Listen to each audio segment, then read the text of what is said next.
Hello everyone, কেমন আছো সবাই? আশা করি ভালো আছো। আমিও খুব ভালো আছি। তো চলো আবারও একটা নিউ ট্যুরের ভিডিও তোমাদের সাথে শেয়ার করতে তো এই ট্যুর বা ঘুরতে যাওয়াটা কিছু সময়ের জন্য বা অর্ধেক বেলার জন্য ছিল না, পুরো একদিনের ট্যুর ছিল। আর আজকে ঘুরতে যাচ্ছি খুব কাছের একটা মানুষের বাড়ি, আর জায়গাটাও খুব সুন্দর। তো চলো পুরো ভিডিওটা দেখতে থাকো। তো ঝটপট রেডি সেডি হয়ে কিছু মিষ্টি কিনে নিয়ে বেরিয়ে পড়েছিলাম আমি আমার কাছের মানুষের বাড়ি যাওয়ার জন্য। আর দিনটা ছিল ঈদের দিন, তা বলে কিন্তু আমি কোথাও ঈদ করতে যাচ্ছি না, যাচ্ছি খুব একটা ক্লোজ বান্ধবীর বাড়ি গৌড়। আর সেই দিন বাইরের তাপমাত্রাও খুব ছিল, গরমের পরিমাণও খুব ছিল।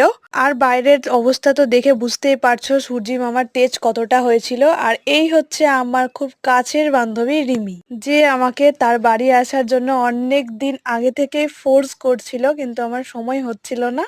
আর ঈদের দিন আমিও ফাঁকা ছিলাম, আমার টিউশনিও বন্ধ ছিল, তাই চলে গিয়েছিলাম তার বাড়ি ঘুরতে। আর এইদিকে দেখছি খুব গরমের মধ্যে কাকিমা রান্না বান্না করছিল, আর আমি যাওয়া মাত্রই আমাকে নিমকি আর ঠান্ডা ঠান্ডা কোল্ড ড্রিঙ্কস সার্ভ করা হয়েছিল। আমি যাচ্ছি বলে নিমকিটা বানিয়েছিল রিমি আর তার বাবা কাকু দুজন মিলে। খেতে খুব সুন্দর হয়েছিল। তারপর আমি আর রিমি দুপুরের লাঞ্চটা সেরে ফেললাম। আর লাঞ্চে ছিল আমার জন্য গরম গরম ভাত, আলু পটল সোয়াবিনের তরকারি, ডাল, শাক ভাজা, আলু করলা সিদ্ধ, লেবু, খুব সুস্বাদু হয়েছিল খেতে। তারপর বিকেলের দিকে আমি রিমি কাকিমা রেডি সেডি হয়ে বেরিয়ে পড়েছিলাম রামকেলের দিকে যাওয়ার জন্য। প্রথম এই ইউটিউব চ্যানেলটা খুলেছিলাম তখন প্রথম প্রথম গৌড়েরই কিছু শর্টস আমি শেয়ার করেছিলাম। প্রথমবার যাওয়া আর এটা হচ্ছে দ্বিতীয়বার যাওয়া। কিছু শুট করতে পারিনি, যতটুকু শুট করেছি অবশ্যই তোমাদের সাথে শেয়ার করব। আর এটা হচ্ছে রিমিদের পুরাতন বাড়ি।